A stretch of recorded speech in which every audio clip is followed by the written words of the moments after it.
Hey, welcome everyone. So, Wizard tonight. All right. I am very, very happy to introduce today's guest, which is Rachel Bennett. Rachel Bennett. Oh my gosh. All right. Rachel Bennett is basically the coolest person I know. She saves kittens from burning buildings and all that, just as a norm, that's a normal Tuesday for her. It is, yeah, it's part of the course. Yeah, but unfortunately it's Thursday, so that's not gonna, we won't be seeing any of that tonight. So, anyway. I'll just be helping, that was gonna get dark. I was gonna be like, I was just helping children with cancer. Yeah, yeah, thank you for taking time to not help children with cancer. We really appreciate it. I know the children appreciate it, but yeah. Okay, awful. Yeah, no, I love it. Yeah, so please introduce yourself. Tell us where we can find you. And yeah. Okay, awesome. My name is Rachel Bennett. I am a full-time artist, primarily an actress and a model. You can find me primarily on Instagram under the handle @stray, like a stray cat, STRAY_Ray, which is RAE. Stray Ray. Stray Ray, yeah. All right, great. Well, let's get into it. So, first thing we're getting into is, what is your film, acting, modeling? What is your origin story? Where did you come from? Oh my goodness. The people need to know. Oh my goodness, this is so good. So this is really juicy because I come from a family that's very pragmatic, and we're a sports family. And grew up on a farm in Canada. And so I have 7 older siblings, and all of them did the sports thing, and so did I. Played basketball, eventually ended up playing rugby, that kind of thing. But I remember when I was in middle school, I got it was like a 2-week drama course. Okay. And I was like, oh, I can be weird. And that was fun. That was fun. It was the first time I had experienced a judgment-free, just kind of trusting my intuition kind of space. And I remember it having a huge impact on me. And then I was like, I can't do that. So there was a middle school musical, and I'm like, that's not, I'm a basketball player. I'm an athlete. And then I got a crush on a boy. Oh my goodness. Yep. Okay. And I had a crush on a boy. His name was Tanner Wilson. And it was the first crush I had ever had. Ooh. So the spark was there. And I remember through, what grade was it? 8th grade, 9th grade, 8th grade, just mooning after this boy. And then, but the serendipitous moment happened when we were signing up for our options for 9th grade, which was high school in Canada. I remember going into the office. No, rewind. I remember when I was signing up for classes, I really wanted, intuitively, I'm like, oh, I really want to take the drama class really, really badly. However, I was still young and impressionable, and my sisters had all done band before. And I was like, oh, but I feel like I have to do band. I have to do the gym stuff. I was putting myself in a box according to what my family had done. But inside there's this desire. And I swear this is the most universe-led miracle moment of my entire life. It was the final day that we could submit our options, and I had band and a few other things on my paper. It was a paper that you handed into the office. And when I went into the office, whose paper was on top of the stack but Tanner Wilson's? Oh my goodness. And Tanner Wilson's had that he was going to take drama next year. And so I go out into the hallway, I erase band off my paper. No. And I put drama on. Which given it wasn't entirely Tanner Wilson, if I didn't have the desire, I wouldn't have done that. But that was the kick in the butt that the universe gave me to be like, no, what are you doing? Drama. And yeah, I guess the rest is history. I never got a drama class with Tanner Wilson. Wait, it never even It happened? never even happened that we got to take a class together. But I loved it so much that it just became this core piece of who I am. Wow. Yeah. That's crazy. So, I'm just curious, how far did this stalkery go? Like, were you outside his window at night, or what? Oh, I wasn't. Okay. No. I've never told this story in my life. Let's see. I'm going to say it just because it's a fun story. Okay. I remember on MSN in the summer after 8th grade, I was talking to this girl. I think her name was Larissa.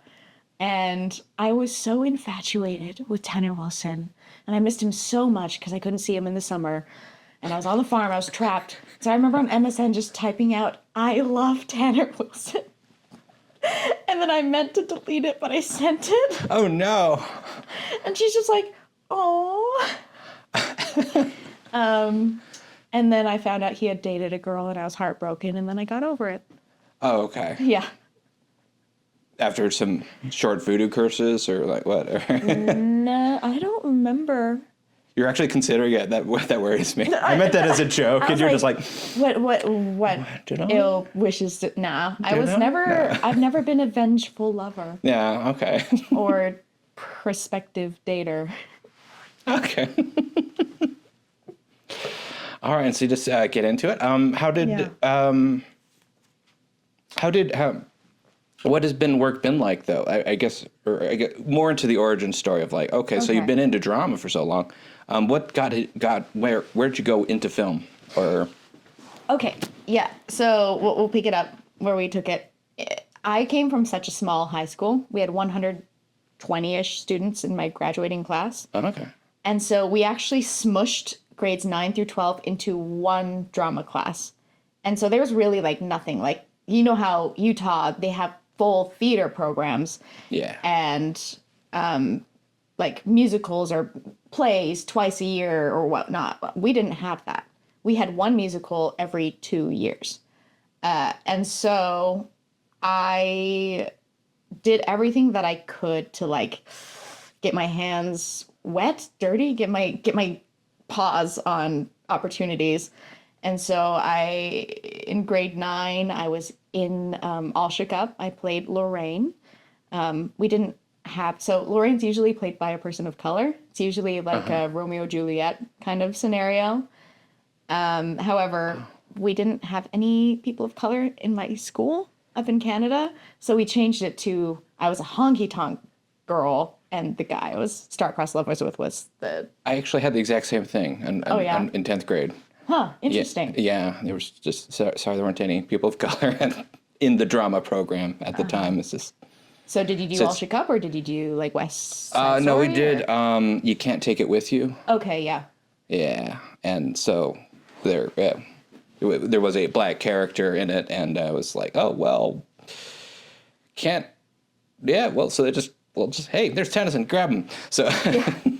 Oh, that's interesting. I've mixed feelings about that now, obviously, but it was an important part of my story being in that musical. Because I absolutely loved it. It was my first production I had been in, except for in 5th grade, where I played Sirius the Dog Star, and I was a rapper, and it was supposed to be a boy's role.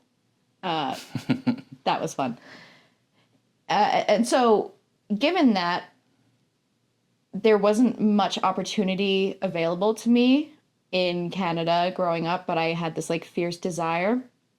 When I came to BYU, a big motivation of that, coming down here to Utah to go to school, was that I knew that there was better arts programs here. Good. However, I was too afraid to commit to an acting degree. Yeah. I had such anxiety and I felt such imposter syndrome because I saw these kids who had been doing this since they were 3 years old. Yeah. And they already had amazing singing voices. They could dance, they could act. And like, I was at the point where when I acted, when I put myself out there in a theater class, the director told me, hey, when you're acting, you don't have to cheat out to the audience at all times. So I really didn't know a crazy amount other than like we did do improv in my high school drama program a little bit, but not like the traditional improv comedy. And so, yeah, I remember just kind of downplaying myself and my desires. And I'm like, I guess I'll take like the non-major acting class. I won't apply for the major. I'll take theater classes instead because those are safer. You don't have to like audition to get into the program. But like that burning desire was always there. And so I just needed to have the confidence to go with it, which slowly came. I auditioned for the intermediate acting class, not once, not twice, but 3 times before I got in. And I didn't get into the musical theater program when I auditioned for it. And so there's like, I guess, barriers or what you would see as failures over and over and over again in my journey, and rejections over and over and over again. But I've always known in my core that this is what I'm meant to do. And so other people probably would have given up, but I just knew that I didn't feel as alive without it in my life. And when I didn't have it in my life, because I ended up getting a design degree in hair and makeup and some costume design, when I was more involved in that, I was not nearly as fulfilled. And I knew, like, I just like envy the actors that got to be in front of the camera, and I'd study them and watch them. So when I graduated, I actually went into the field of hair and makeup because that's what my expertise was. I was naturally very good at it. I can confirm she's super good, and our guy behind the camera here, Aiden, can confirm. So He's great at it. Yeah. Still am good at it. Yeah. But that felt more like it was another like serendipitous universe thing, because I have seen so many people graduate from the acting program at BYU, the school I went to, and then just quit and stop. And I feel like of my peers, there are just a handful that have kept on going and kept on doing this. And I think because I worked so damn hard to be where I'm at and I persevered, I think that gave me like a thick skin that maybe others don't develop, because we didn't really learn about the professional industry side of acting when we were studying it in school. And I also feel like my makeup was a gift, because that got me a job, a full-time job in my field, which as a Canadian, that's what I had to do, was I had to find a full-time job in theater. And who's going to do that, you know? But Evermore Park fell into my lap and I became the makeup department head there. And then that's when I met like Zach Atherton, for example, who got me into improv just because I did special effects on him. And he's like, hey, come to my theater, come learn improv. And I knew I wanted to like play a character at Evermore before it got shut down because of COVID and everything. And it was improv that actually helped me gain more confidence than anything else in my trajectory of my career. Oh, yeah. And then because of Evermore, I ended up figuring out visa things, which allowed me to stay here. And in 2023, I got my agent. I landed my first lead role in a feature, and it's just been growing and taking off from there. Ah, that's fantastic. Yeah. All right. Well, yeah, thank you for sharing that story. Yeah. Okay, yeah. All right. So we're going to take a quick break to look at cameras, make sure we're all good. Maybe talk about our sponsor, water. Water's good for you. Yeah. Rachel, have you ever drunken water before? No, tell me what it's like. Well, I tell you, I don't think I could live without it. Really? Yeah, it's 70% of my life. yeah. I just live off of adrenaline and Red Bulls.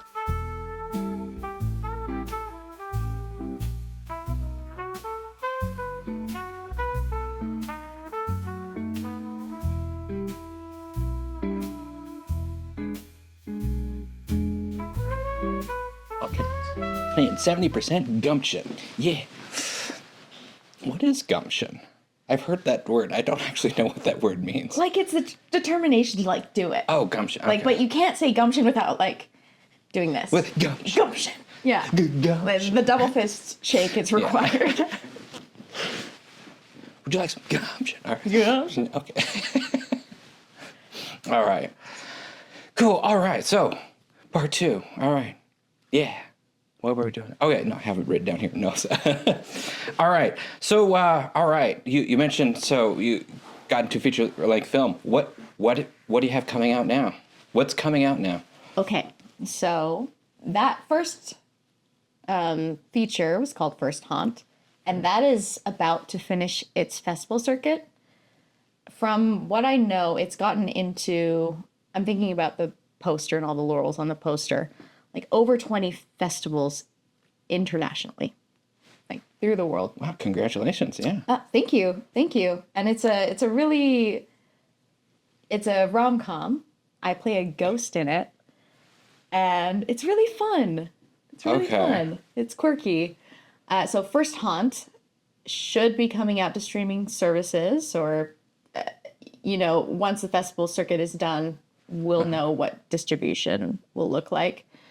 And then I have a movie out on streaming called Masquerade Mix-Up, which I play. It's like a Hallmark-ish Cinderella modern retelling, and I play one of the evil stepsister archetypes. Uh-huh. And that one is super fun. I got to work with a lot of my, like, Utah acting heroes. Yeah, that was a blast. But the movie I'm the most excited about is my most recent film, The Dead of Night, which is a psychological thriller, and I play the lead in it. Okay. So here's a little bit of inside baseball. The thing, yeah. Catch it. Yeah. When I usually talk to a lot of actors I talk to, when you ask them about movies they've been in, sometimes they'll just be like, "Oh, I was in this movie," and they're like, "Don't see it, please, don't see it." There's stuff, okay? And so there's a bunch of stuff about that. I won't say who dislikes their own movies, but basically never watch anything on my IMDb page ever. Just don't even look for it. It's well, except for maybe one, but I don't know how that went. I don't even know how it turned out because I stopped watching the movies I was in. So you're telling me to never watch your movies? Yeah, no, you and everyone watching never watch. Don't look me up on IMDb. No, that's gonna have the opposite effect. Everybody's gonna start looking you up now. Oh gosh. You'll be like the Room situation. No, the movie was worse than The Room. I made the mistake of watching it, and I was just like, this is just really bad. Okay. It's really, really bad. I promise none of my movies are on that level. Yeah. Unfortunately. Yeah, the one I haven't seen might actually be good. It had Doug Jones in it. I got to work with Doug Jones, so that was really fun. I love working with Doug Jones. Oh yeah, have you done that? I've done his makeup. It does. Okay, wait.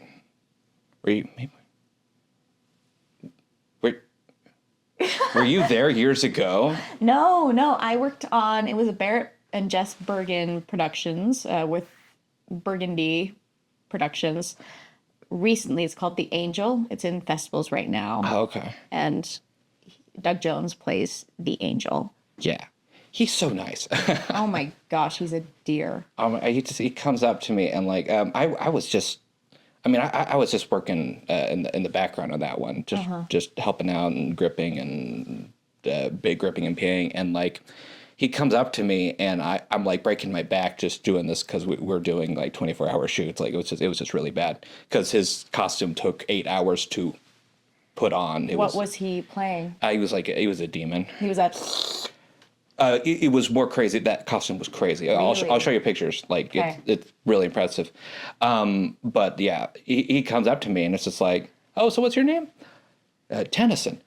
Tennyson. Like the poet. Because in Hellboy 2, I quote, so-and-so's reading Alfred Lord Tennyson, and he goes on to this whole thing about, Tennyson, that's so great. Yeah, and it's just I'm like, Doug Jones knows my name. It was... What I love about Doug Jones is that he makes it a point to connect with every single person that he rubs shoulders with on set. Yeah. And he makes sure to make everybody feel special and seen. And he gives a lot of hugs, and I wish humanity was more like that. 'Cause we Yeah. need more cuddle clubs that are no dominatrix involved. Okay. I guess I was off camera, but That was okay. Yeah. I won't put the camera on my face going red in just a moment. Okay. So. Yeah. No. Well, what I was getting at is I've had conversations with Rachel before about like horror movies. She has very excellent taste in horror films. And so when she started talking about Dead Night and how excited she got for it, I'm just like, okay, I am definitely excited. There's someone who I know and trust, has excellent taste, and she's very excited for her big movie coming out. And how's that gonna go? Like, I think a while ago you told me that you're doing like a big event this October. There's events for it, or big event. I'm not so sure about a big event. There's been things thrown around of how we are going to market the movie. And one thing that's been put out there is possibly having showings in haunted spaces throughout the United States, which I think would be dope. Okay. And then inviting influencers and micro-influencers who are in the horror and psychological thriller space to come join us for those Okay. viewings, which I think would be so cool. That'd be amazing. Yeah. Any idea when that might be, or? So we're aiming for, I know that there's a rough cut of the movie done. It's sitting at about about an hour 42 right now. But we still need to do sound, post, effects, all of that. Oh, okay. So probably next year sometime, or? I'm guessing they're optimistically aiming for December. I think originally they were hoping for like a Halloween release. I think now it's been pushed back to December. I'm thinking that it'll be January or February. But jury's still out. Okay, yeah. So we look forward to that soon. All right. So probably going to go through all the circuits. It'll be a while before it's streaming, or? Okay. Yeah, that's something I started to realize about what's going on in the film industry. It's like, wait, everything goes through circuits, and then you don't actually hear about the movie until like way later. Yeah, I would say like in the indie film space, festivals are where they can shine and where they can be seen, and so I'm guessing it's going to be in a few festivals and then. Okay. But we have distributors already on board who are interested. Yeah. So what happened on that set? Like, what was so cool? Well, when I got the script and read it for the first time, I remember it just like hitting me like, okay, they wrote me a great role. Like, this is special. And Pepper, who I played in the film, is a spectacularly special, nuanced role with depth. And as an actor in, a scrappy industry like Utah's, you don't always get those roles that have the depth that you can sink your teeth into. And so I just remember it was a psychological thriller, and I'm like, it's special. Yeah. And I really think the reason that this film is going to stand out is because the core of it isn't, we want to spook people. The core of it is about a relationship. And so... Yes. Oh, gosh. Yes. The core is about relationships and what relationships go through and the struggles they can go through to become healthy and how people come together ultimately. And so the emotional core is the most important part of this movie for me. Wow. It's like this is a real movie. Yes. It's like, yes. Because, I don't know, anything I've ever been in, I'm just like, it's just a fake movie. It's just like, yeah, no. This isn't We're real attempting cinema. to do, yeah. We're filming this on an iPhone. Don't tell her.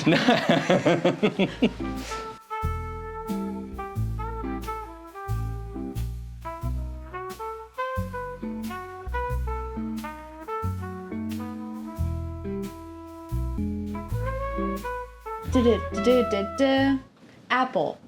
Remember, apples aren't just to be eaten. Apples are to be viewed. Apples are to be held. Apples are to be loved. By apple. Da-da-da-da. Well, you're good.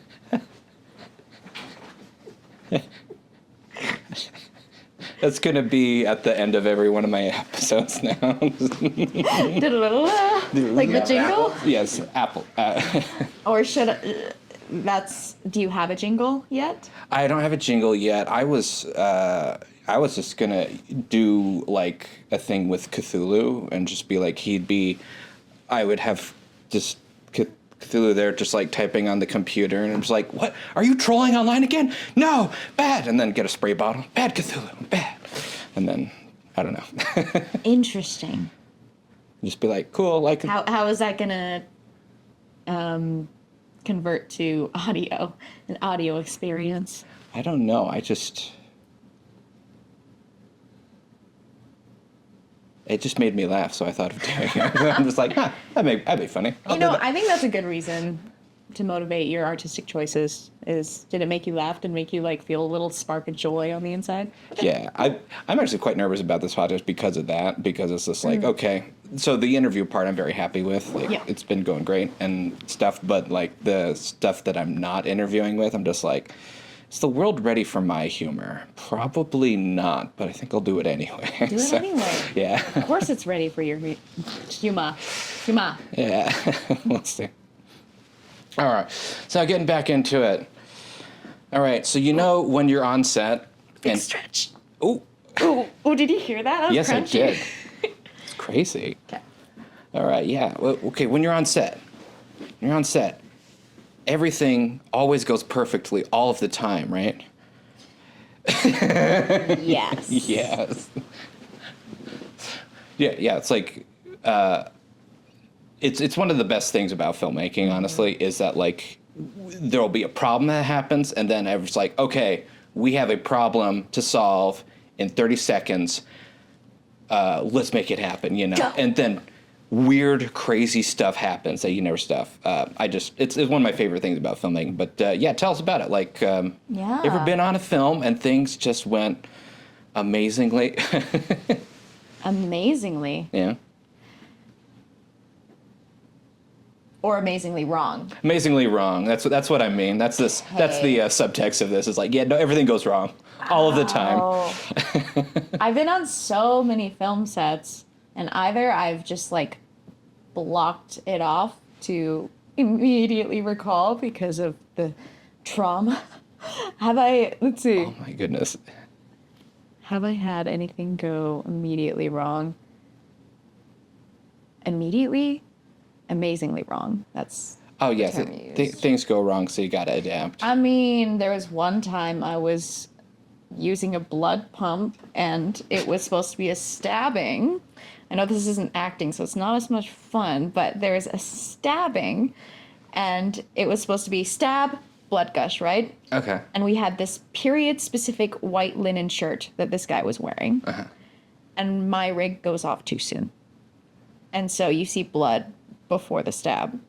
Okay. And so we had to like flip the shirt, wipe off all the blood. Like it could have been a horror story within the horror film, but somehow we just like jerry-rigged it to make it work, and it looks amazing in the final. Oh, it just ended up looking amazing. Yeah, the actual rig, somehow they're able to like hide the spots of blood, like the big damn spot of blood, and it worked. So there's that. But like, if you have an effect and it's at the end of the day and everybody is putting their attention on you because everybody wants to go home because they've been working for 13 hours, Yeah. and then the thing you're supposed to do doesn't go right, that's a lot of pressure.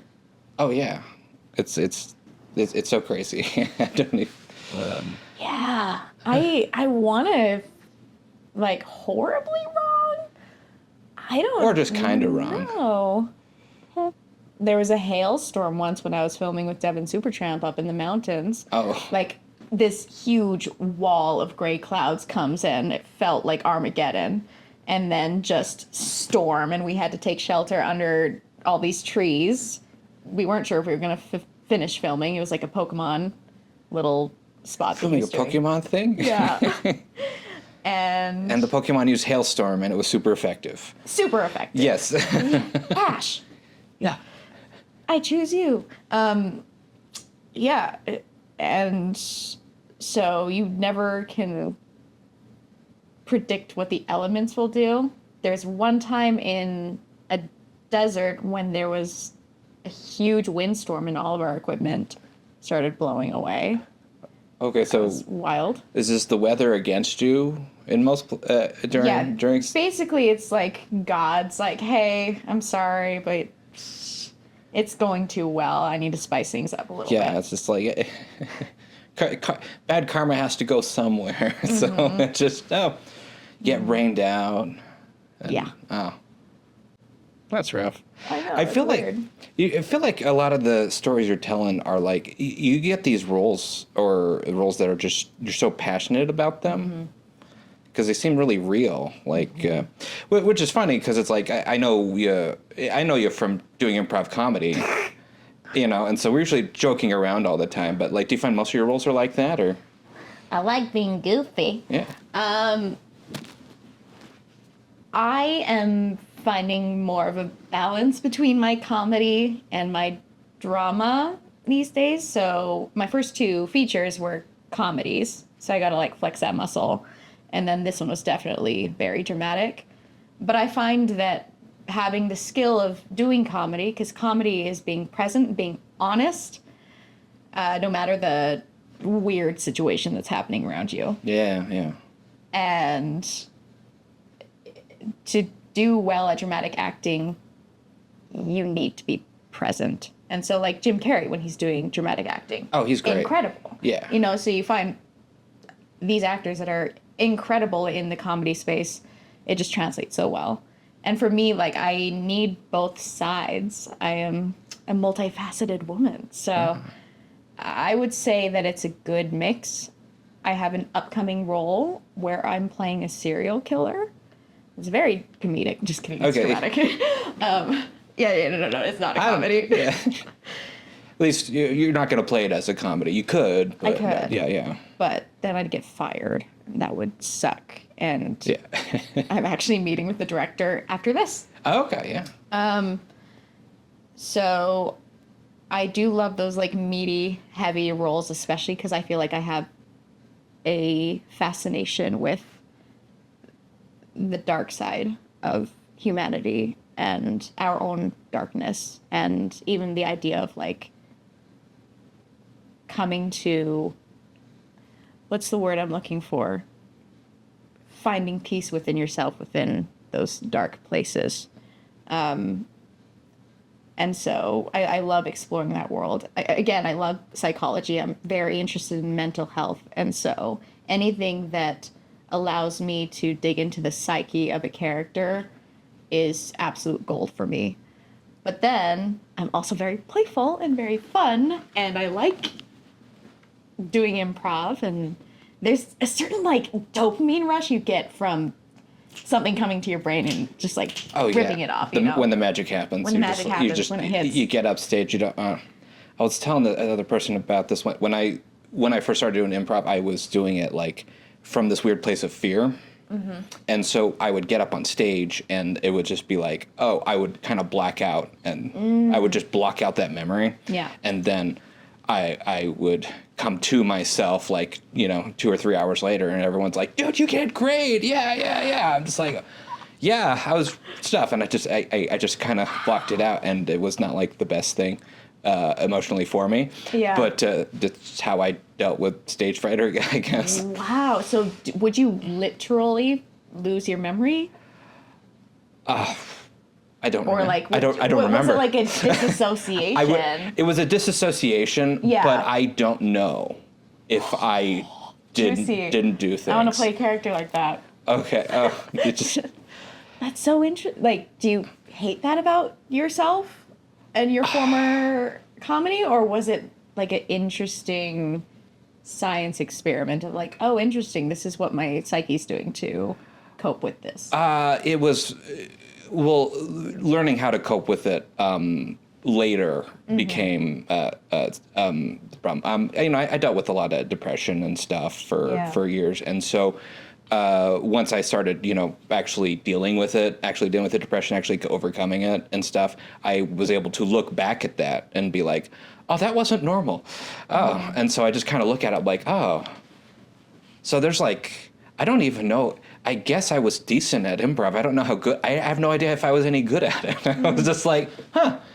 I do know. I can remember like 2 times when I know I was super funny, and it was that I like very 2 times that were very clear. But like the rest of like couple years of doing improv, I have no idea. Wow. Yeah. So it's just. It's interesting talking with you because it seems like going into because we've talked about fear. I've shown you like my horror scripts and stuff, and it's like, okay, yeah, no, we go into fear, we go into that dark part. But like when I tell other people that I am a big fan of horror, like people are like, oh no, I can't do that. It's just too stuff. And I feel like going into that darkness and exploring it is so rewarding. I completely agree.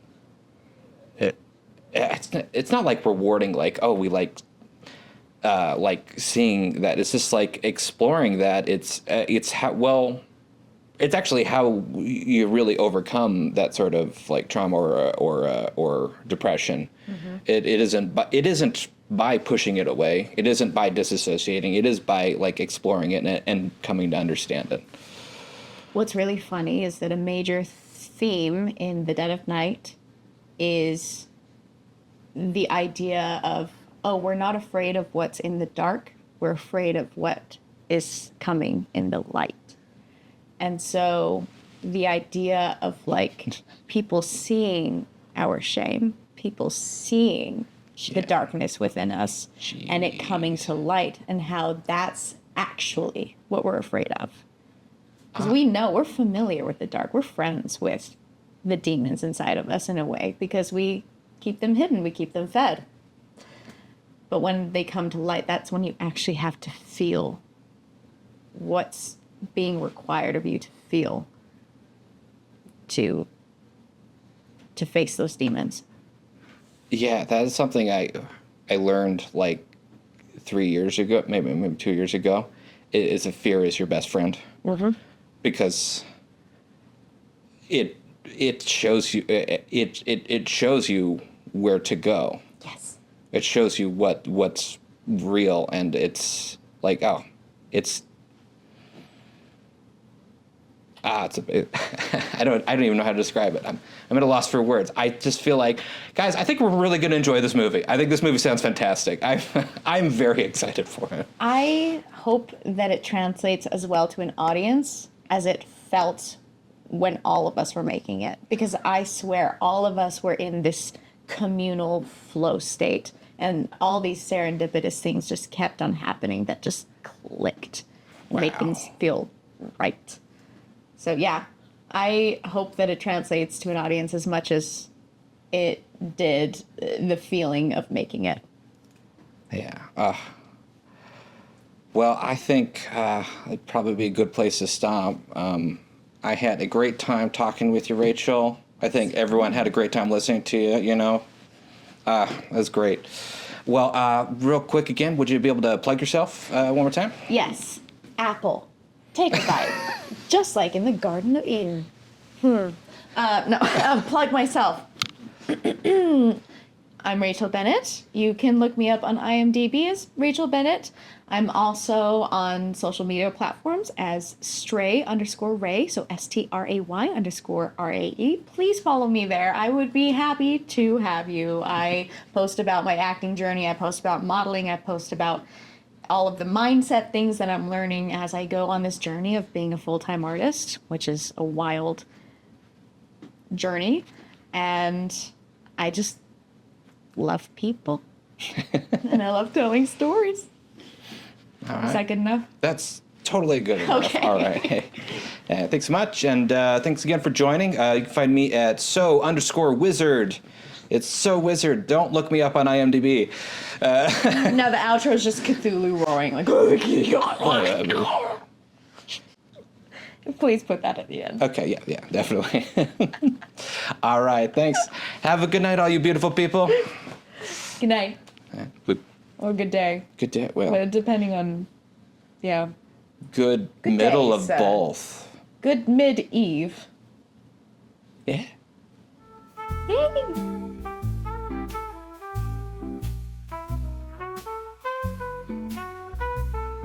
Like,